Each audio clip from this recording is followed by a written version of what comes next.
என்பதை உறுதி அவங்க கிட்ட நான் சொல்றேன்.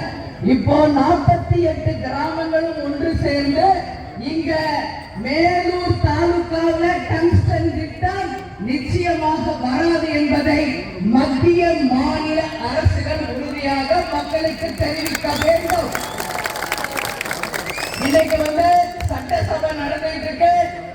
நம்மளுடைய முதல்வர் ஸ்டாலினுக்கு வெள்ளாளப்பட்டி மக்கள் சார்பாக இங்கிருந்து நான் குரல் கொடுக்கிறேன்.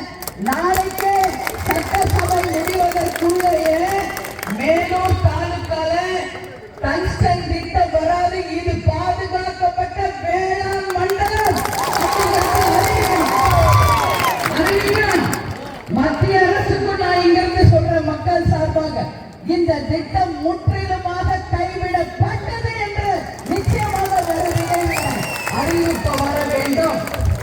நான் ஏதோ இன்னைக்கு வந்தேன், மைக் முன்னாடி நின்று பேசினதோடு போயிட்டேன்னு நினைக்காதீங்க. உங்களுக்கு தெரியும் கேப்டன் எவ்வளவு ஒரு தைரியமானவர், கெட்டானவர். அதேதான் நான் சொல்றேன் உங்களுக்கு.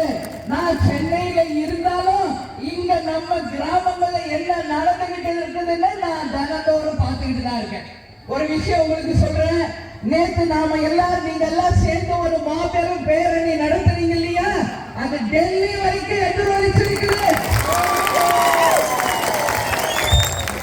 நேற்று நாம ஜெயிச்சிட்டோம். உறுதியா நேற்று ஜெயிச்சிட்டோம். அதனால நான் சொல்றேன், ஏதோ பெண்கள் தானே சும்மா அப்படி கூடுவாங்க, காசு கொடுத்தா போயிடுவாங்க மட்டும் கனவு காணாதீங்க.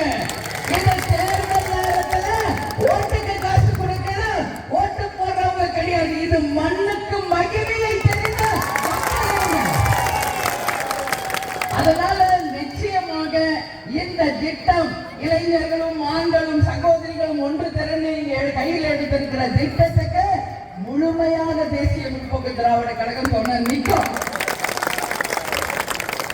நிச்சயமா சொல்றேன், நாளைக்கு இந்த திட்ட ரத்தில இங்க மண்ணை நோண்டல் ஏதாவது ஜேசிபி வந்தா முதலாக நான் தான் தலையில படுத்து போறேன். இது வெறும் வார்த்தை இல்லை, என் உணர்வு. அப்படி என்ன முதல்ல ஜேசிபில எடுக்க, அப்புறம் இந்த மண்ணை எடுக்கட்டும் பார்ப்போம். என் தாய்மார்களே, சகோதர சகோதரி இளைஞர்கள் இருக்கும் வரை இந்த மண்ணை யாரும் தொட முடியாது என்பதை சொல்றேன். இது என்ன சாதாரண பூமியா? சிவன் வாழ்கின்ற பூமி, மதுரை மீனாட்சி ஆட்சி செய்கின்ற பூமி இது. நான் ஒரு முறை மதுரைக்கு வரும்போது வியப்பா நான் பார்ப்பேன். ஒரு பக்கம் சிவன் மலை, ஒரு பக்கம் மீனாட்சி, ஒரு பக்கம் ஆனமலை, ஒரு பக்கம் திருப்பரங்குன்ற மலை. இந்த சிவன் குடும்பமே இங்கு இருக்கின்ற ஒரு புண்ணிய பூமி. கேப்டன் பிறந்த புண்ணிய பூமியிலே உலகமே இன்னைக்கு மதுரைக்காரரை பற்றி பேசுதுன்னா அதுதான் இந்த மதுரை மண்ணுக்கான பெருமை. நம்ம இங்க ஜாதி இல்ல, மதம் இல்ல, கட்சி இல்ல, எல்லாத்திற்கும் அப்பாற்பட்டு